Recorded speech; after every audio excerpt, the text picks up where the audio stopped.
Jirjiirtuu hordoftoota sagalee tanaa nagaa kootii lafa jirtanitti nagaan isiniif baay'atu har'as viidiyoo baay'ee faayidaa qabu. Jaalala keessatti shamarroota maaltu isaan tuffachiisuu danda'a yookiin immoo dhiirri tokko akka isaan tuffatu kan taasisu amaloota waliin ilaallu ta'a jechuudha. Kanaaf viidiyoo kana attenshiniidhaan dhaggeeffachuun isin barbaachisaa.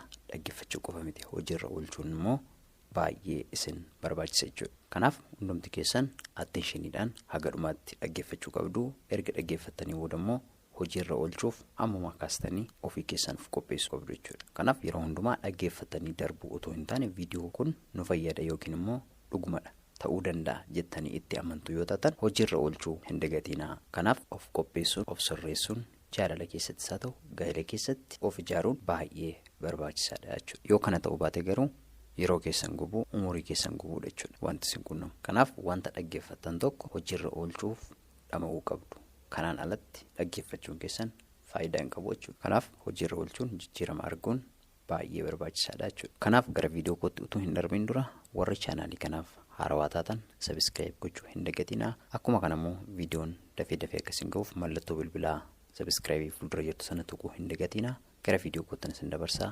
Turtii gaarii. Inni jalqabaa shamarroota tokko jaalala keessatti yookiin immoo riileeshinshiippii tokko keessatti akka ishee tuffatu kan taasisu yookiin immoo kan ishee tuffachiisu maalidha jennee yoo itti yaadne jalqaba irratti kan nuti ilaallu namni maal taate maaltu ishee tuqe mucaan fayyaa miti hagasiin jedhanitti waa'ee kee nama hundumaaf ifa gochuu yookiin immoo dippilii waa'ee kee namni akka beeku eeyyamu jechuudha. Kun immoo jaalala qofa irratti otoo hin taane hiriyoota kee biraa birattis waa'ee kee namni saatii tokko keessatti akka beeku gochuu jechuudha. Kanaaf nama tokko wal bartanii waa'ee keessan ibsuufiif yookiin waa'ee keessan akka inni beeku gochuuf yeroodhaan isteeppiidhaan bira gahuun yookiin waa'ee kee beekuun ni danda'ama. Haa ta'uutii malee yeroodhuma tokkoon waa'ee keessan gadi jigsitanii namatti haasoftu taanaan inni kun isin tuffachiisuu danda'a jechuudha. Odeessituu nama gatii hin qabne isiniin jechisiisuu danda'a jechuudha. Caalumayyuu immoo jaalala keessatti yookiin hiriyyaa keessan jaallattan tokko biratti gaafa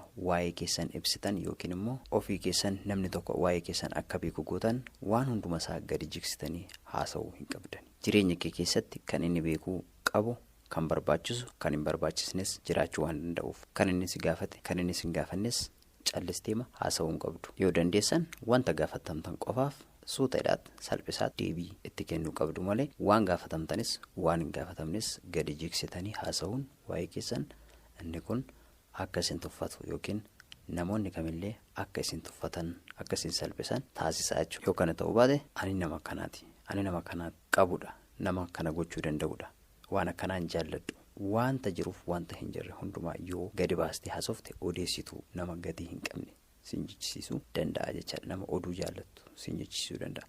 Namni maaltu isheetu maal taateet fayyaa miti hamma siin jedhutti waa'ee kee gadi baastee haasa'uun sirrii miti jechuudha. Kana qofa miti shamarroonni tokko tokko waa'ee keessan irra dabartanii waa'ee maatii keessanillee kan haasoftan jiraachuu danda'a. Waa'ee hiriyaa keessan duriillee kan haasoftan jiraachuu danda'a. Hiriyaan koo durii bareedaa ture, hiriyaan koo durii qabeenya kanaa qaba ture, hiriyaan koo durii akka kana naa godha ture, abbaan koo akkasidha, haati koo akkasidha, ani qabeenya akkasiin qaba, ani konfidensii akkasiin qaba jettanii waa'ee keessan haasa'uun namoota fuulduratti isin tuffachiisa jechuudha. Caalumayyuu jaalala keessatti barbaachisaa miti jechuudha. Namni tokko gaafa sitti siqu waa'ee kee dippilii beekuu danda'a. Amala kee maal akka jaallattu, maal akka jibbitu, maal gochuu akka dandeessu, dandeettiin kee akkam akka ta'e gaafa sitti siqu beekuu ni danda'a. Haa ta'uyyuu malee waa'ee kee dippilii gadi jigsitee haasa'uun inni kun jaalala keessatti caalumayyuu akka ati tuffatamtu yookiin immoo salphoo nama si jichisiisuu danda'a jechuudha. Kanaaf waa'ee keessan gaafa namaa ibsitan waan gootan, waan dubbattan, waan jettan hundumaa of eeggannoodhaan irraa hambiftanii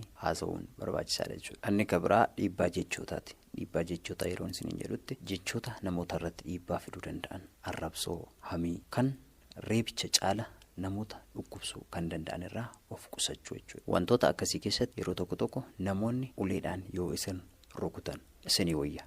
Jechoonni akka kanaa jechoonni wordii hin taane namoota irratti jechoota lafee namaa cabsan kan darbatan isaan kun dhukkubbii cimaa nama keessatti uumuu jechaadha. Sababiin isaayyuu jechoonni hin taane yookiin wordonni namootatti dhukkubbii fidan keessa namaati kan isaan cabsan, laphee namaati kan isaan cabsan, namoota kan isaan gaddisiisan. Kanaaf jechoota akkasii kanarraa jechoota namootarraa hin eegamne irraa haasa'uu irraa of qusachuun baay'ee barbaachisaadha. Caalumayyuu jaalalleewwan keessan gidduutti yookiin jaalala keessan gidduutti yoo kana ta'uu baate yeroo kamillee namoota jaallattan yookiin hiriyaa keessan bira taatanii namoota biraa hin arrabsitu taanaan, namoota biraa hin tuffattu taanaan, jechoota hin taane hin darbattu taanaan, inni kun sammuu isin qabdaniif dandeettii isin qabdan bilchina sammuu keessanii ibsa jechuudha. Hammam akkasin beekumsa qabdan yookiin hammam akkasin namootaaf respect qabdan yookiin namootatti gatii kennitan isin akka tilmaaman taasisa jechuudha. Kanaaf jechoota hin taane, wordota hin taane, jecha dhala namaarraa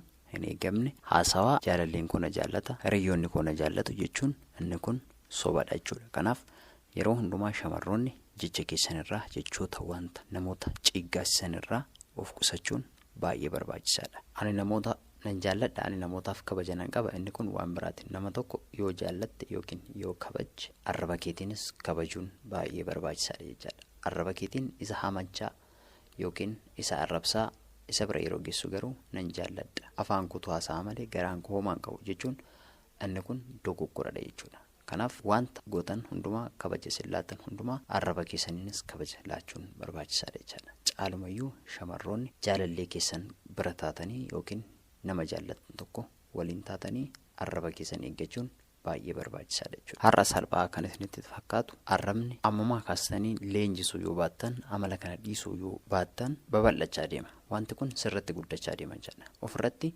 dagaagsaa dhufta jechuudha. Ammumaa kaastee yoo of amansiisuu dadhabde, ammumaa kaaftee yoo of eeggannoo gochuu dadhabde wanti kun guddachaa baay'achaa dhufa jechuudha. Bishaan tokko haayilaandiitti waraabaa jirtu yoo taatan bu'aanbaa bantanii haayilaandii jala keessanii haayilaandiin sun yoo guute bu'aanbaa sana hin cuftan taanaan haayilaandii sana irra darbee lafarra yaa'uu danda'a. Haayilaandii sana irra bahee iddoo biraas ga'uu ni danda'a jechuudha. Bishaan kun arrabni hamiin akkuma kanadha. Hiriyoota kee irra darbitee, maatii kee irra darbitee namoota biraan ga'uu ni dandeessa. Akkuma bishaan sana baay'achuu babal'achuu ni danda'a jechuudha. Kanaaf har'umaa kaasteet of eeggannoo gochuu qabda, of qusachuu qabda jechuudha. Gara hiriyoota keetti, gara maatii keetti utuu hin babal'atiin. Kanaaf wanta akkasii kana shamarroonni sirriitti addaabti gochuu qabdu, of leenjisuu qabdu. Kanaaf wantoonni akkasii kun gadi isin buusuu danda'u, mirga keessanittis bu'uu danda'u jechuudha. Wantoota akkasiirraa fagaachuun, dhaabuun, achuma irratti dhiisanii deemuun barbaachisaadha. Anni kabraa wantoota milkeessuu barbaaddan yookiin wantoota galma geessuu barbaaddan,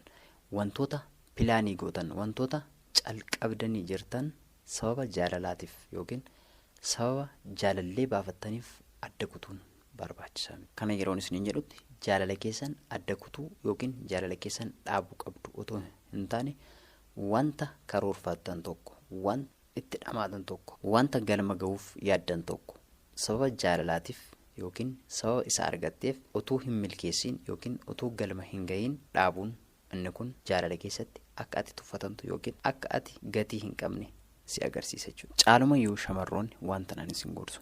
Shamarroonni akkamii?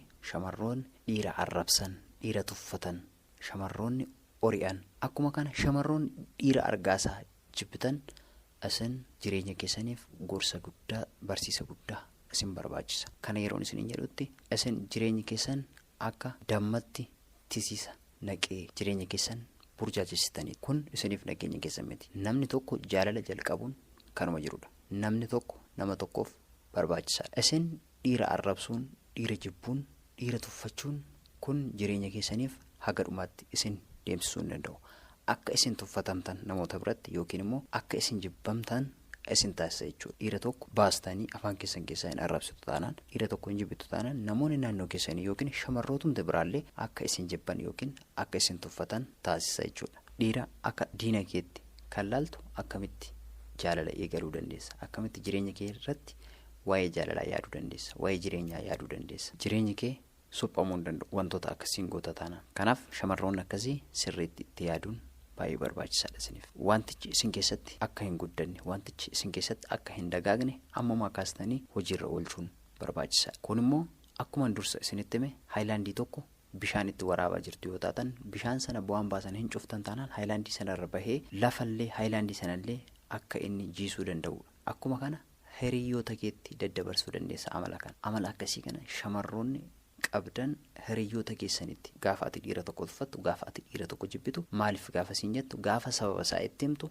isheenis jibbaa dhufti isheenis si fakkaachaa dhufti. Kanaaf hiriyoota keetti maatii keetti utuu hin daddabarsiin amala akkasii kana of keessaa balleessuun baay'ee barbaachisaadha. Inni kun akka ati kabajamtu yookiin akka ati jaalatamtu namoota fuuldurattis fudhatama akka argattu si taasisa jechuudha. Anni kabraa jaalala keessatti isin tuffachiisu yookiin akka isin tuffatamtan kan isin taasisu caalumayyuu jaalallee keessan waliin jaalala jalqabdanii akka inni isin tuffatu kan taasisu keessaa inni bu'uurri inni yeroo hundumaa sitti balleessee ati dhiifama gaafachuudha. Balleessa akka ati dhiifama gaafattu immoo godha indirectly balleessaan kan kee taasise jechaadha. Shamarroonni akkasii maaliif walitti buutanii booda akka ati abaabbaltee sossobdee deebistee xuuxxoo itti kennitee akka ati isa araarfachuu dandeessu namni kun dursa saayikooloojii piraaktisii gochaa tureera. Sirriitti beeka akka ati isa kadhattu. Kanaaf shamarroonni diisishinii akkanarratti yookiin murtoo akkanarratti yoo inni balleessiteetta jechuun sodaatina. Hin sodaattu taanaan akka isin tuffatamtan ni taasisa jechaadha. Yoo inni balleesse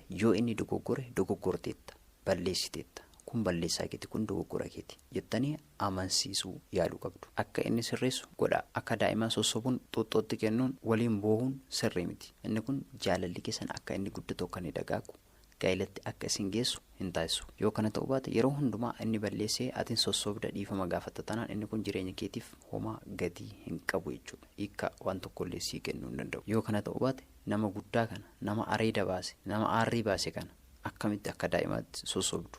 Yeroo hundumaa akkamitti akka daa'imaatti xuuxxoo itti kennitu nama guddaa hamma kana gahu. Wanta akkasii dhiira barsiisuun wanta akkasii jaalala keessatti mi'eeffachiisuun sirrii miti jechuudha. Akka isin tuffatu taasisa jechaadha. Viidiyoon kun yoo isinitti tole sheer gochuu hin dagatina shamarroota biraafis.